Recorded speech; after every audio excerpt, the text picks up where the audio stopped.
No me malinterpretes, no desprecio en modo alguno la importancia de adquirir personas habilidosas o trabajar largas y duras horas, o cualquier serie de cosas que son importantes para el éxito de esta compañía.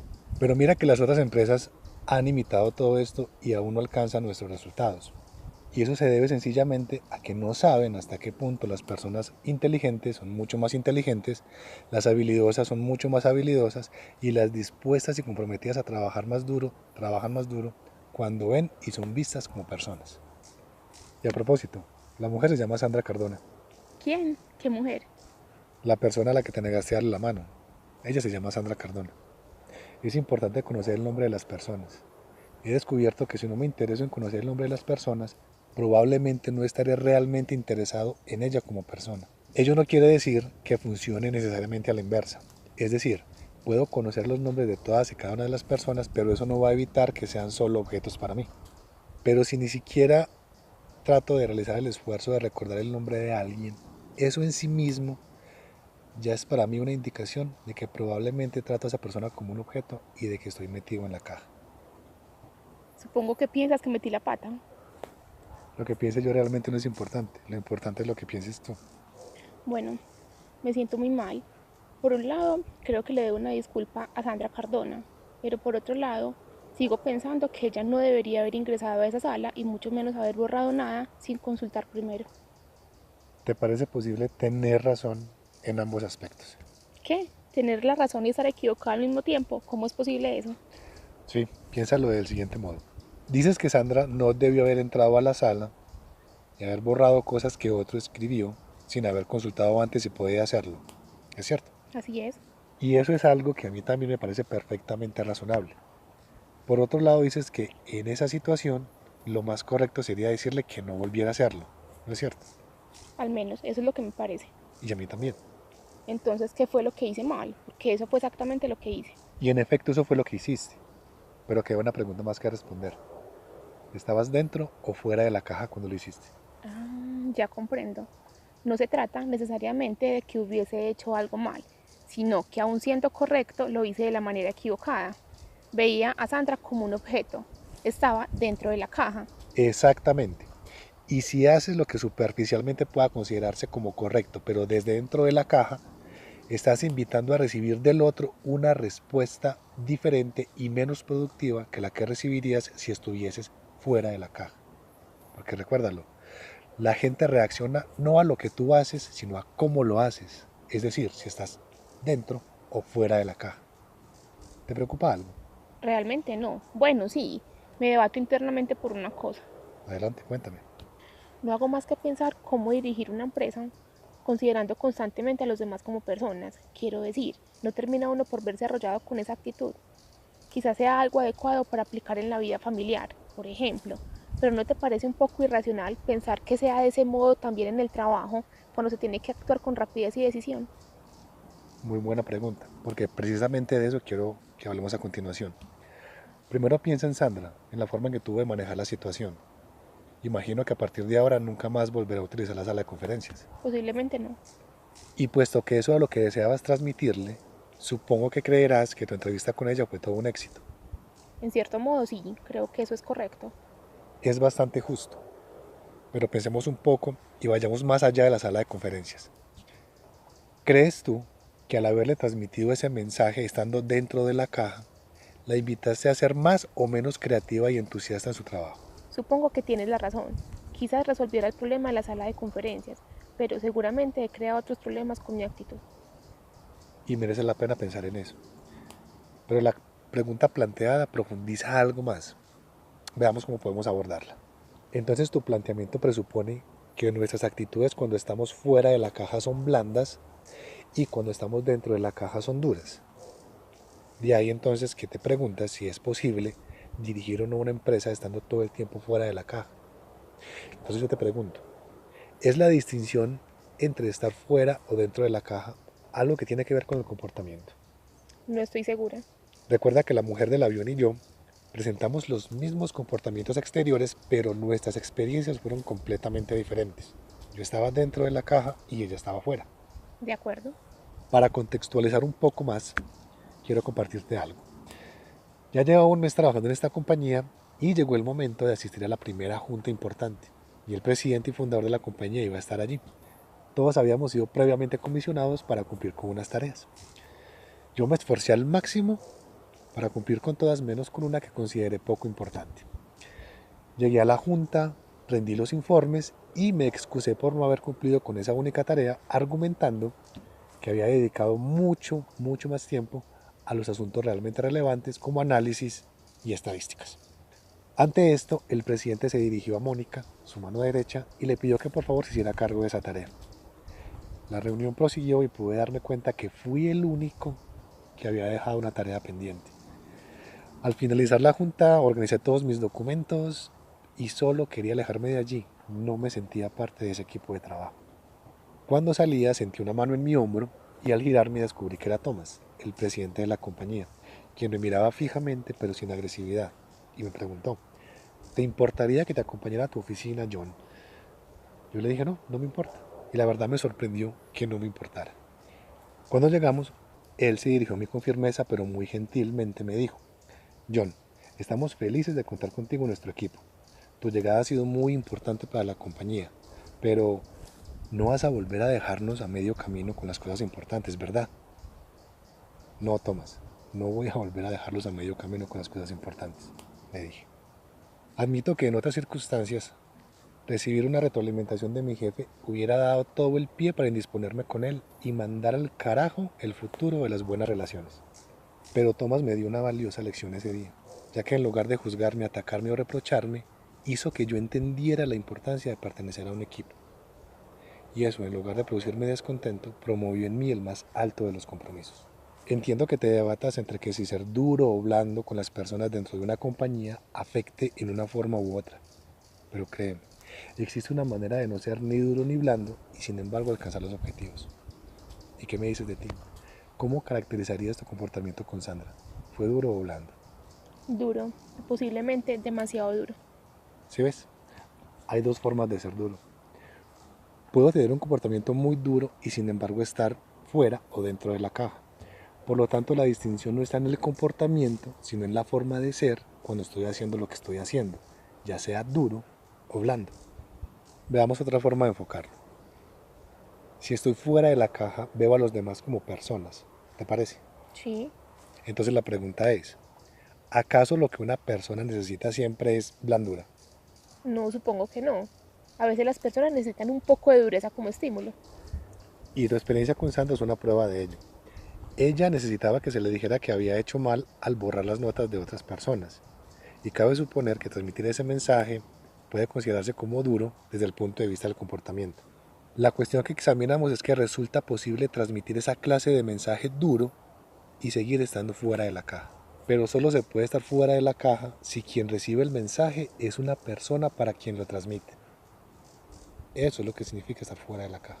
Y veamos ahora la razón de que esto sea tan importante. ¿Qué mensaje duro invitó a una respuesta más productiva? ¿El tuyo o el de Thomas? El de Thomas. A mí también me lo parece así. Así que en lo que respecta al comportamiento duro, las alternativas parecen claras. Podemos ser duros e invitar al otro a la productividad y al compromiso, o podemos ser duros e invitarle a generar una actitud de resistencia y mala voluntad. No se trata entonces de decidir entre ser duro o no serlo. Se trata de estar en la caja o no. Cuando estamos dentro de la caja tenemos una visión distorsionada de la realidad y no podemos ver con claridad ni a nosotros mismos ni a los demás. Nos autoengañamos y eso genera una gran cantidad de problemas para todos aquellos que nos rodean. Teniendo todo esto en cuenta, quiero pedirte que pienses en la gente que te rodea, tanto si pertenece a tu área como si no, y te preguntes si estás dentro o fuera de la caja con respecto de ellos. Y no pienses en las personas como una masa de gente, piensa en ellos como individuos.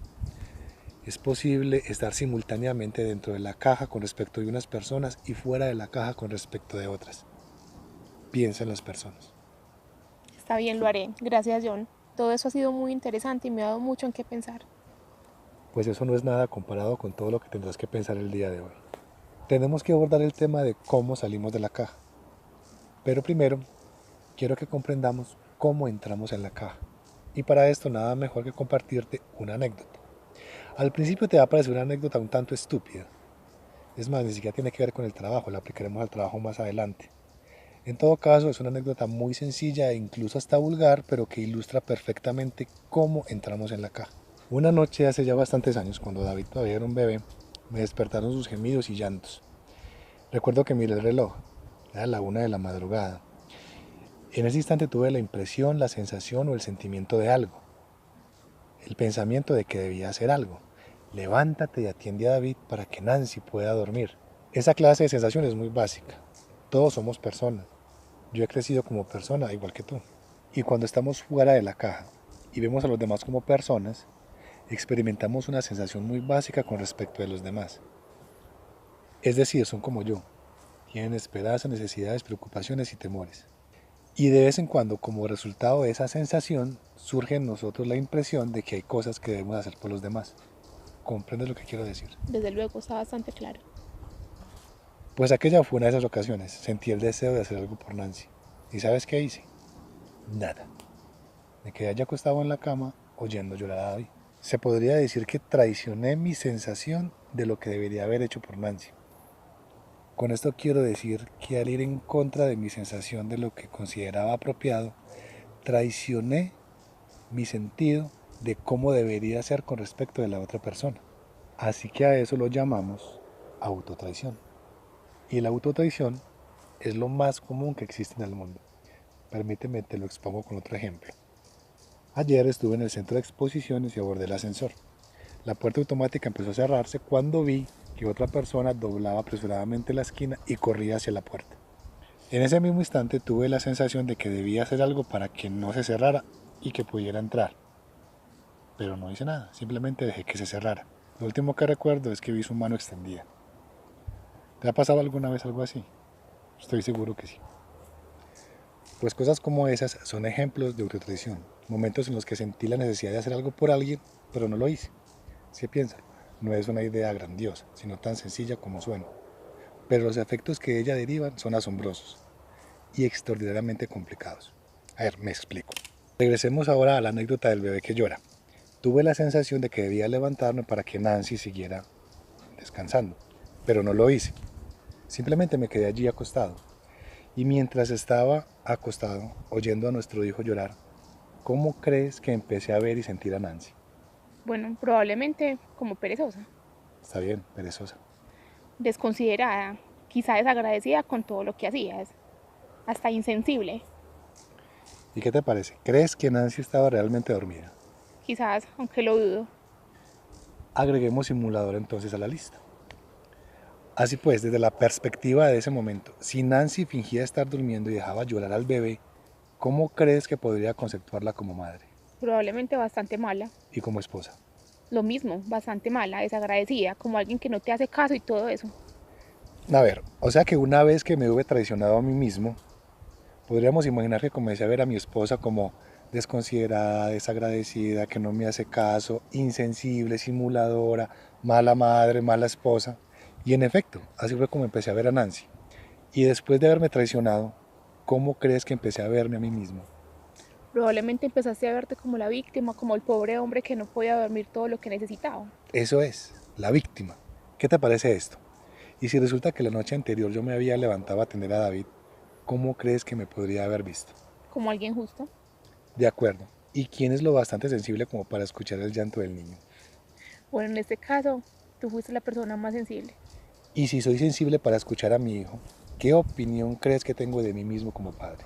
que eres un buen padre, En efecto, y si me considero todo eso, justo, trabajador, sensible y buen padre, ¿qué opinión crees que tengo de mí mismo como esposo? que eres un verdadero buen esposo, sobre todo porque te toca soportar una esposa como la que crees tener. Así es. Ahora reflexionemos un poco sobre el asunto. Para empezar, fíjate en cómo empecé a ver a Nancy después de haberme traicionado a mí mismo. Perezosa, desconsiderada y todo eso. Piensa ahora en esto. ¿Crees que cualquiera de esas ideas y sentimientos sobre Nancy me invitan a reconsiderar mi decisión y a hacer que haga lo que en un principio sentí que debía hacer por ella? No, en absoluto. Entonces, ¿qué hacen esas cosas por mí? Bueno, te justifican que no te has hecho nada y te dan razones para permanecer en la cama y no atender a David. En efecto, si me autotraiciono, mis pensamientos y sentimientos empezarán a decirme que tengo justificación para lo que hago o dejo de hacer. Ahora vamos a ver cómo mis pensamientos y sentimientos hacen eso. Y para empezar, piensa en esto. ¿Cuándo crees que Nancy me pareció peor? ¿Antes o después de que me autotraicionara? Después, claro, En efecto, ¿y cuándo crees que me pareció más importante seguir durmiendo? ¿Antes o después de que me autotraicionara? supongo que después. Correcto. ¿Y cuándo crees que mis responsabilidades del día siguiente empezaron a ser más importantes? ¿Antes o después de que me autotraicionara? Después, Veamos otra pregunta. Examina de nuevo cómo empecé a ver a Nancy. ¿Supones tú que ella en realidad es tan mala como me pareció después de que me autotraicionara? no, supongo que no. Pero, ¿y si lo hizo?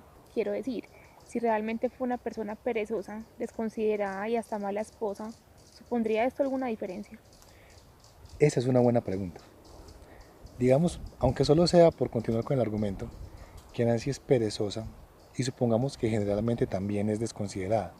La pregunta que se nos plantea ahora entonces es, si se muestra perezosa y desconsiderada después de que yo me autotraicionara, también tendría que serlo antes. ¿No es así? Claro, si es perezosa y desconsiderada, lo es tanto antes como después. Muy bien, pero si fuera así, y fíjate muy bien esta reflexión, creo que debería haberme levantado para ayudarla así ella fuera perezosa y desconsiderada. Antes de que me autotraicionara, no consideré sus defectos como razones para no ayudarla. Solo sentí de ese modo después de que me autotraicionara cuando utilicé sus defectos como justificaciones de mi propio comportamiento. ¿Tiene eso sentido? Supongo que tiene sentido. Veamos otra forma de pensarlo. Recuerda lo que hablamos hace un momento. Aunque Nancy fuese perezosa y desconsiderada, ¿cuándo crees que me lo pareció más? ¿Antes o después de autotraicionarme? Por supuesto que después. En efecto.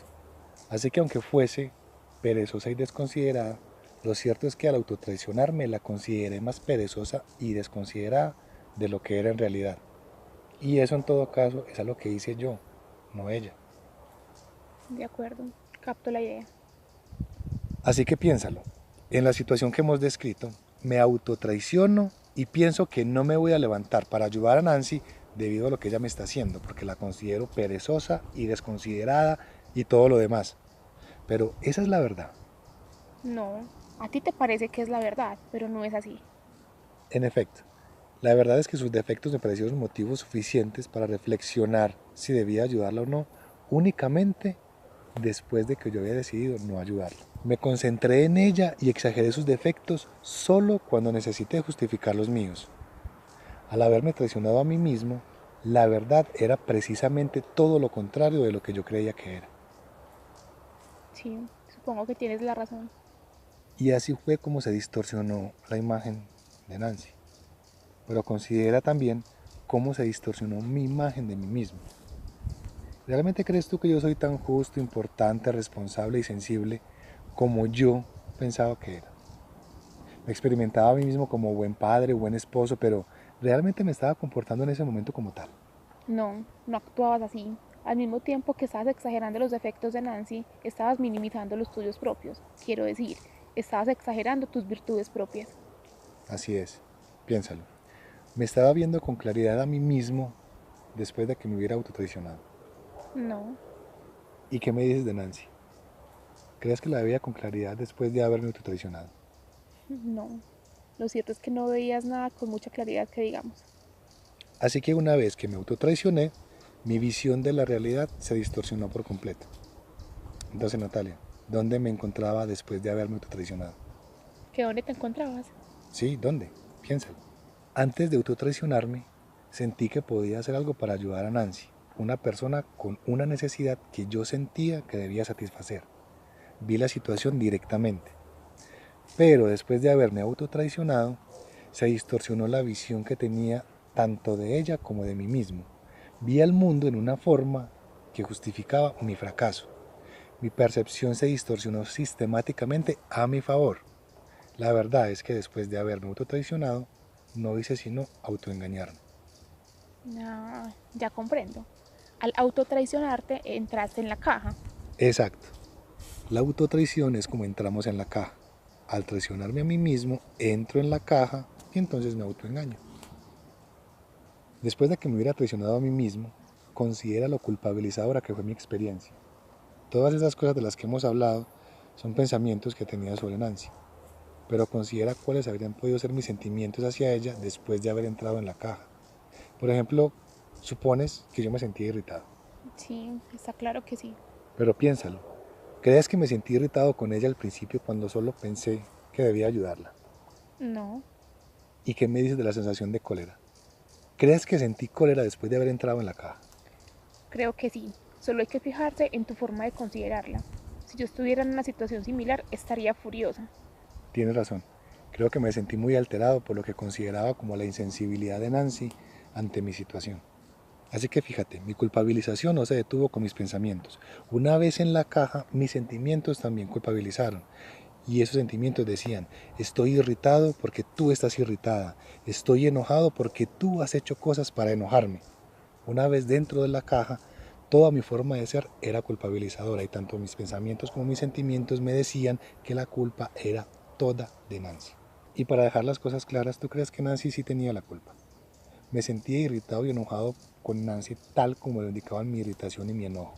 ¿Crees tú que mis pensamientos y sentimientos me estaban diciendo la verdad?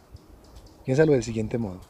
¿Qué fue lo único que ocurrió en toda esta historia entre el momento en el que no estaba ni irritado ni enojado y el momento en que lo estaba? Tu decisión de no hacer lo que sentiste que debías hacer. Tu autotraición.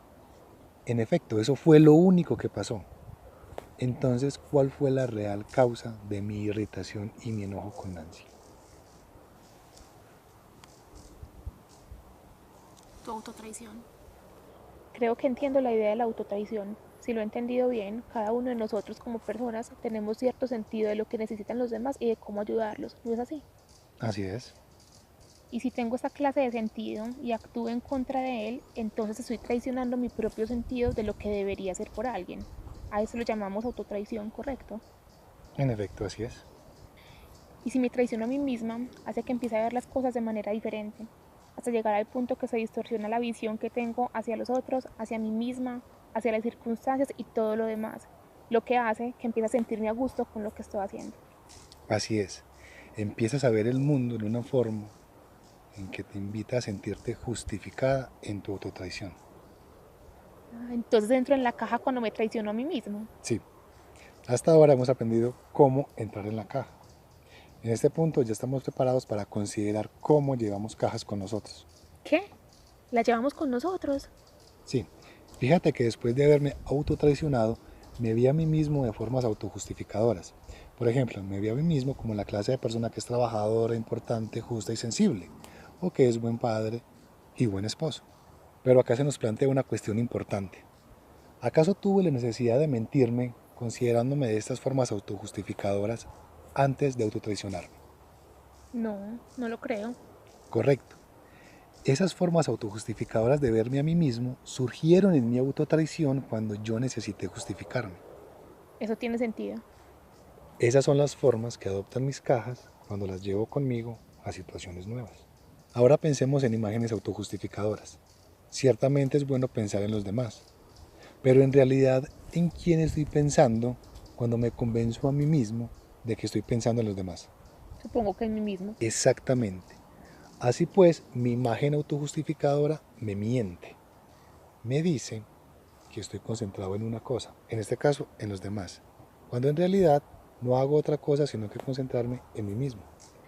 De acuerdo, pero ¿qué me dices de pensar que soy muy inteligente o saberlo todo? ¿Hay algún problema en eso? Veamos, digamos que por ejemplo tienes una imagen autojustificadora según la cual lo sabes todo.